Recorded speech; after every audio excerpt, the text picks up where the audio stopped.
Hi everyone, welcome to our course. तो जैसे कि आपको पता है कि हम यहाँ पे जो है करंट अफेयर्स फ्रॉम द मार्च 2022 वाला कोर्स जो है वो लेके आए हैं आपके लिए।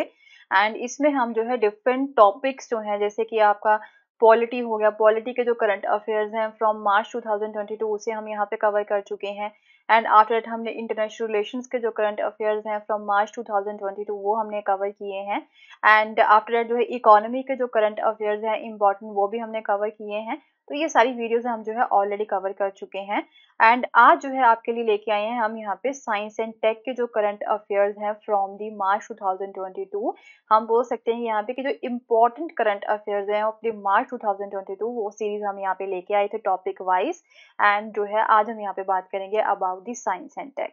ओके, सो अगर आपको जो है इस टॉपिक को कवर करना है, मीन करंट अफेयर्स जो है मार्च 2022 के जो है वो कवर करने हैं, तो उसका लिंक जो है मैं ऊपर आई बटन के ऊपर दे दूंगी। डायरेक्टली वहां पे जाके आप इसे फॉलो कर सकते हो। ओके, आप इसे जो है कवर कर सकते हो वहां से।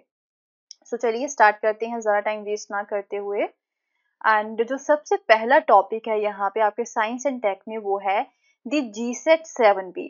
एंड इंडिया के जो है दूसरी जो मिलिट्री सैटेलाइट्स है, तो हम यहाँ पे अब बात करेंगे about the military satellites. Military के जो सैटेलाइट्स होते हैं, तो यहाँ से आपको पता चल जाना चाहिए कि ये वो सैटेलाइट्स होते हैं that are dedicated to the military services. Okay, उन्हीं के द्वारा जो है इसे यहाँ पे यूज किया जाता है। तो GSAT-7B, राइट, ये भी आपको याद रखना है दैट GSAT-7B जो है ये एक मिलिट्री सैटेलाइट है। एंड जो कुछ और भी यहाँ पे सैटेलाइट है जिसके बारे में हम आगे जाके कवर करेंगे। सो अब GSAT-7B सैटेलाइट जो है which recently got the acceptance of necessity from the defence ministry. And अब जो है ना इसे डिफेंस मिनिस्ट्री ने एक्सेप्टेंस दे दी है। And which will be a dedicated satellite for the Indian army. अब जो है GSAT-7B सैटेलाइट जो है ये एक डेडिकेटेड सैटेलाइट होगा, किसके लिए? इंडियन आर्मी के लिए होगा। सो अब क्या होता है, ये वाला जो सैटेलाइट है वो इंडियन आर्मी की हेल्प करेगा। कैसे हेल्प करेगा? कि जो इंडियन आर्मी है ना बॉर्डर एरियाज में और भी ज्यादा अच्छे से जो है सर्वेलेंस कर सकती है। मीन कम्युनिकेशन जो है वो और भी ज्यादा फास्ट हो जाएगा विद दिस सैटेलाइट। तो बॉर्डर एरियाज के लिए जो सर्वेलेंस वहां पे होती है by the Indian army, right, उसमें जो है ये काफी हेल्प प्रोवाइड करवाएगा। तो इस सैटेलाइट की जो है इम्पोर्टेंस क्या है, तो ऑब्वियसली आपको बता चुकी हूँ कि जो कम्युनिकेशन नीड्स है ना आर्मी की उसे ये फुलफिल करेगा। And the use of such a satellite would also mean that the army vast array of radio communication equipments. तो आर्मी जो है ना सर्वेलेंस के लिए कई सारे रेडियो कम्युनिकेशन इक्विपमेंट्स जो है वो यहाँ पे यूज करता है, जैसे कि रडार्स वगैरह होते हैं यहाँ पे। ओके, उसे यहाँ पे वो यूज करते हैं।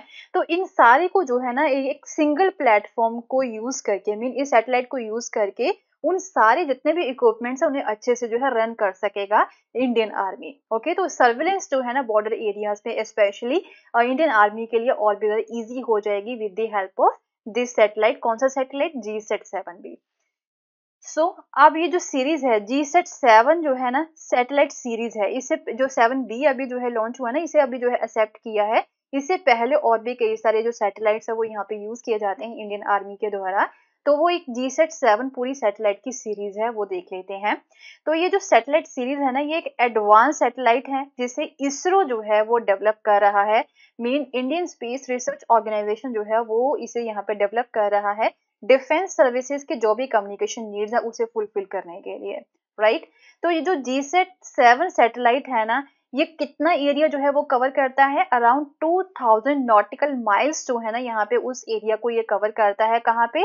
इंडियन ओशन रीजन में। ओके, तो ये चीज आपको याद रखनी है। 2000 nautical miles in the Indian Ocean region जो है इस एरिया को जो है ये कवर करता है। तो GSAT-7 जो है इसे यहाँ पे रुकमनी भी बोला जाता है। GSAT-7 जो है इसे रुकमनी भी बोला जाता है। ये इंडिया का फर्स्ट मिलिट्री सैटेलाइट है, राइट। तो ये भी आपके लिए काफी ज्यादा इंपॉर्टेंट है। This is India's first military satellite. And ये जो है काफी सारी सर्विसेज जो है वो यहाँ पे प्रोवाइड करवाता है मिलिट्री कम्युनिकेशन नीड्स को फुलफिल करने के लिए, which includes the low bit voice rate to the high bit rate data facilities होगी, मल्टी बैंड कम्युनिकेशन यहाँ पे हो गया, रडार सिस्टम को जो है जैसे कम्युनिकेशन वगैरह यहाँ पे होती हैं, तो उस सारी को जो है ये सपोर्ट करता है। तो उसके बाद GSAT-7 के बाद में GSAT-7A जो है 2018 में से लॉन्च किया गया था। तो ग्राउंड रडार स्टेशन जो होते हैं उसकी कनेक्टिविटी को बूस्ट करने के लिए एयर बेसिस एंड जो एयरबोर्न अर्ली वार्निंग जो यहाँ पे होती है, या फिर कंट्रोल एयरक्राफ्ट होते हैं इंडियन एयरफोर्स के, उन सभी को कंट्रोल करने के लिए ना फिर GSAT-7A को लॉन्च किया गया था। कहाँ पे? 2018 में जो है इसे लॉन्च किया गया था। तो GSAT-7A से पहले GSAT-7 था, जिसे रूपमनी बोला जाता है। तो ये जो है इंडिया का फर्स्ट मिलिट्री सैटेलाइट है, राइट। सो जो नेक्स्ट टॉपिक है हमारे पास वो है polar science and the cryosphere scheme, जिसे हम जो है पेसर स्कीम भी बोल सकते हैं। Okay, so the polar science and the cryosphere, जिसे हम पेसर स्कीम भी बोल सकते हैं, ये से जो है अब कंटिन्यूएशन की अप्रूवेशन जो है वो मिल चुकी है। इसे अप्रूव किया गया है 2021 से लेकर 2026 तक जो है इसे अप्रूव किया गया कि ये जो स्कीम है ये आगे कंटिन्यू रह सकती है। तो एक्चुअल में ये पेसर स्कीम जो है क्या, ये समझ लेते हैं। एंड क्रायोस्फीयर जो है ये क्या है? तो क्रायोस्फीयर जो है ना, ये वो वाली लेयर होती है यहाँ पे, ये वो वाला एरिया होता है धरती का, यहाँ पे जो है आपको हर एक चीज जो है वो सॉलिड फॉर्म में मिलती है। मीन जो आइस है या फिर जो वाटर है वो सारा आपको जो सॉलिड फॉर्म में मिलता है। यहाँ पे हर एक जगह पे आपको जो है आइस ही मिलती है, जैसे कि ग्लेशियर्स हो गए, जिस एरिया में आपको ग्लेशियर्स मिलते हैं, या फिर समुद्र में भी आपको जो है आइस मिलती है, तो वो सारे एरियाज जो है वो क्रायोस्फीयर बोले जाते हैं। Okay, so the polar science and the cryosphere research scheme. Okay, polar से आपको पता चल गया होगा कि जो पोलार एरिया है यहाँ पे, वहां पे जो है काफी ठंडा एरिया होता है, तो ये उसके लिए है। Okay, polar science and cryosphere research scheme जो है, इसमें क्या है कि Antarctic programme, Indian Antarctic programme भी जो है इसके अंडर आता है, साउदर्न ओशन प्रोग्राम हो गया, क्रायोस्फीयर एंड क्लाइमेट प्रोग्राम हो गया। तो ये सारी चीजें जो है इसी के अंडर आती हैं, इसी स्कीम के अंडर आती हैं। तो it is being implemented successfully through the National Center for Polar and Ocean Research। तो ये जो स्कीम है इसे कौन इंप्लीमेंट कर रहा है, पहले आपको ये चीज समझनी है कि इस स्कीम को कौन इंप्लीमेंट कर रहा है। कौन सी एजेंसी है? National centre for the polar and ocean research, जिसे हम NCPOR भी बोल सकते हैं। ये एक ऑटोनमस इंस्टीट्यूट है, किसके under? Ministry of earth sciences के अंडर। अब बात करते हैं क्रायोस्फीयर की, कि क्रायोस्फीयर होता क्या है। तो क्रायोस्फीयर जो होता है ना, ये फ्रोजन वाटर पार्ट होता है यहाँ पे अर्थ सिस्टम के ऊपर। ओके, फ्रोजन वाटर जो होता है, मीन यहाँ पे जो पानी है वो जम चुका होता है, ये वो वाला पार्ट होता है। ओके, जिसे हम क्रायोस्फीयर बोल सकते हैं। तो ये फ्रोजन पार्ट वाली जो प्लेसेस होती है अर्थ की, ये जो है काफी ज्यादा ठंडी होती है, कि जिसकी वजह से जो वाटर है वो सॉलिड फॉर्म में आ जाता है, मीन जो है वो आइस बन जाता है। Okay, these areas are of snow or ice which are subject to temperatures below 0 degree Celsius, means 0 degree Celsius से काफी नीचे होता है इसका। ओके, तो इसे हम जो है क्रायोस्फीयर बोलते हैं। मीन धरती की जिस जगह पे आपको आइस मिलेगी, ओके, उसे हम जो है क्रायोस्फीयर बोलते हैं। यहाँ पे तापमान जो है, यहाँ पे टेम्परेचर जो है वो काफी ज्यादा डाउन होता है। तो ice and snow on the land are one part of the cryosphere. So this includes the largest part of the cryosphere. तो क्रायोस्फीयर में और भी कई सारे जो है एरियाज आते हैं हमारी धरती के, जैसे कि कॉन्टिनेंटल आइस शीट्स होती हैं, जो कि ग्रीन लैंड है यहाँ पे, वहां पे भी आपको आइस शीट्स मिलेंगी। एंड अंटार्कटिका हो गया, वहां पे भी आपको आइस मिलती है, तो वो भी क्रायोस्फीयर में आते हैं। उसके बाद में आइस कैप्स होते हैं, ग्लेशियर्स होते हैं, एंड यहाँ पे जो आपको स्नो मिल जाती है, परमाफ्रोस्ट मिलती है, तो ये सारे जो है किसके अंडर आते हैं? क्रायोस्फीयर के अंडर ही आते हैं। Okay, so the other part of the cryosphere is ice that is found in the water. तो अब जो है सी में भी जो है आइस आपको मिल जाएगी, तो उस एरिया को भी हम क्रायोस्फीयर बोलते हैं। So this include the frozen part of the ocean, जैसे कि ओशन हो गया, उसका फ्रोजन पार्ट हो गया, वो भी क्रायोस्फीयर में आ जाता है। एंड जैसे कि अंटार्कटिका एंड आर्कटिक के आसपास जो एरियाज है, ओके, जो कि इस एरिया को, अंटार्कटिका एंड आर्कटिक को कवर करता है जो वाटर, तो वहां पे आपको आइस मिलेगी, तो वो क्रायोस्फीयर के अंडर ही आता है। And it also include the frozen rivers and lakes. जो फ्रोजन रिवर्स एंड लेक्स होती है, जो जम जाती हैं, वो भी क्रायोस्फीयर के अंडर ही आती हैं, वो जो कि मोस्टली पोलार एरियाज में ही होती हैं। तो अब जो है क्रायोस्फीयर जो है वो हमारे लिए इम्पोर्टेंट क्यों है?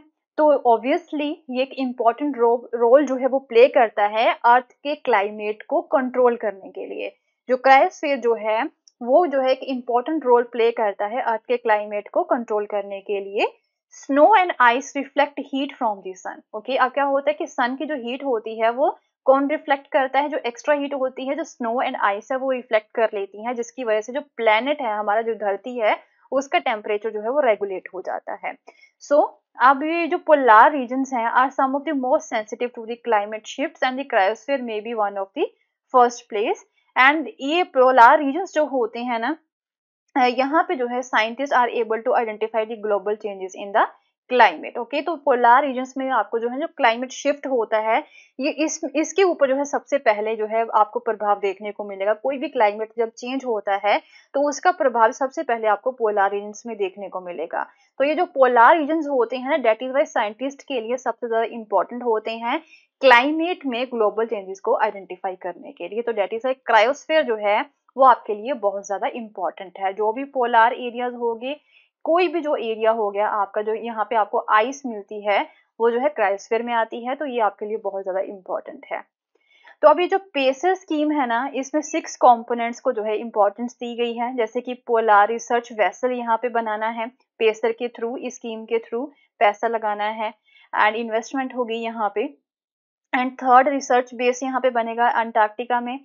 इंडियन साइंटिफिक एंडेवर्स जो है आर्कटिक रीजन में वहां पे भी बनेंगे एंड कई सारे यहाँ पे जो स्कीम्स हैं, पॉलिसीज जो है वो यहाँ पे लेके आएंगे लोग। एंड पोलार एक्सपीडिशंस हो गए अंटार्कटिका में। एंड जो मैत्री स्टेशन है ना, उसकी रिप्लेसमेंट अब यहाँ पे करनी है। एंड साउदर्न ओशन रीजन में जो है यहाँ पे काम करना है, वहां पे भी जो है एक रिसर्च स्टेशन जो है वो यहाँ पे बनाना है। तो इसके ऊपर जो है पेसर जो है वो, ये जो स्कीम है वो इन सब चीजों के लिए यहाँ पे बनाई गई है। ओके, तो पेसर स्कीम के ऑब्जेक्टिव क्या है? To improve our understanding of polar science and the cryosphere system. तो ऑब्वियसली रिसर्च सेंटर यहाँ पे बनाने हैं, तो यही मतलब हो गया रिसर्च सेंटर क्यों बनाने हैं, रिसर्च यहाँ पे करनी है अपनी अंडरस्टैंडिंग को इम्प्रूव करने के लिए पोलार साइंस के बारे में एंड क्रायोस्फीयर सिस्टम के बारे में। ओके, सो अभी तक मेजर अचीवमेंट्स क्या है इस स्कीम की रिसेंट 3 इयर्स में? तो इसमें क्या है कि इन्होंने अभी 39th and 40th Indian scientific expedition जो है एंटार्क्टिका में उसे एक्सिक्यूट किया है, sorry. And 41st Indian scientific expedition जो है वो अंटार्कटिका में अभी चल रहा है। ओके, वहां पे जाके रिसर्च हो रही है। उसके बाद में clear air atmospheric observatories containing the automatic weather stations, a suite of sensors to measure aerosol and greenhouse gas concentrations has been established at the मैत्री and the भारती स्टेशन। तो जो मैत्री एंड भारती स्टेशन है ना, वहां पे जो है ऑब्जर्वेटरीज जो है वो सेटअप की गई हैं ग्रीन हाउस कंसेंट्रेशंस को जो है चेक करने के लिए, एरोसोल का जो कंसेंट्रेशन है उसे चेक करने के लिए वहां पे जो है एक तरह से ऑब्जर्वेटरीज जो है वो सेट की गई हैं। तो 23 रिसर्च प्रोजेक्ट्स जो है data related to the glaciology, marine science, polar biology and atmospheric science जो है ये यहाँ पे सक्सेसफुली कंप्लीट कर दिए गए हैं ड्यूरिंग दी 2019 एंड 20 के आर्कटिक एक्सपीडिशन के थ्रू। उसके बाद ग्लेशियोलॉजिकल फील्ड कैंपेन्स जो है वो यहाँ पे किए गए हैं in the Chandra basin of the Lahore से पीती रीजन ऑफ वेस्टर्न हिमालय। तो काफी अच्छी जो है यहाँ पे रिसर्च एक्सपीडिशंस जो है वो यहाँ पे चल रही है ऑन द डिफरेंट एरियाज, जो सो डैट की इनकी पोलार रीजन्स के बारे में जो इंफॉर्मेशन है वो और भी ज्यादा अच्छे से हम यहाँ पे एक्वायर कर सके, राइट। तो ये जो पिक्चर आप यहाँ पे देख पा रहे हो ये जो है क्रायोस्फीयर की है। क्रायोस्फीयर जो है ये वो वाला एरिया होता है, आपको पहले ही बता दूं, यहाँ पे आपको जो है आइस मिलेगी, राइट। जैसे कि ये आइस कैप्स हो गई या फिर स्नो पड़ी हुई है यहाँ पे, एंड उसके बाद में ग्लेशियर्स हो गए। तो ये भी आपके लिए जो ना एक हम बोल सकते हैं कि खुद स्टडी आपको करना है कि आइस कैप्स क्या होते हैं, स्नो आपको पता है क्या होते हैं, कहाँ पे आपको स्नो मिलती है। उसके बाद में ग्लेशियर्स क्या होते हैं। उसके बाद में लेक एंड रिवर आइस होगी। ओके, यहाँ पे या तो पानी में जो आपको आइस मिलती है उसके ऊपर वो भी क्रायोस्फीयर में आती है, सी के ऊपर जो आइस होती है वो भी क्रायोस्फीयर में आती है, या फिर आइस बर्ग्स जो है वो यहाँ पे बन जाते हैं वो भी क्रायोस्फीयर में होते हैं। आइस शेल्फ यहाँ पे होगी, आइस शीट होगी यहाँ पे, तो ये सारी जो है क्रायोस्फीयर के अंडर ही आती है, right. So, with this, we have completed the science and tech portion of our current affairs from March 2022. And with this हमारे जो मार्च 2022 के इम्पोर्टेंट करंट अफेयर्स हैं वो कंप्लीट हो चुके हैं। एंड आप जो है एक नई सीरीज लेके आएंगे आपके लिए, जिसमें हम जो है अब नेक्स्ट जो मंथ है अप्रैल का, उसके इम्पोर्टेंट करंट अफेयर्स को हम कवर करेंगे टॉपिक वाइज। ओके, एंड अगर आपको मेरा कोर्स पसंद आया तो इसे शेयर करना ना भूलें। Thank you so much, have a nice day, bye bye.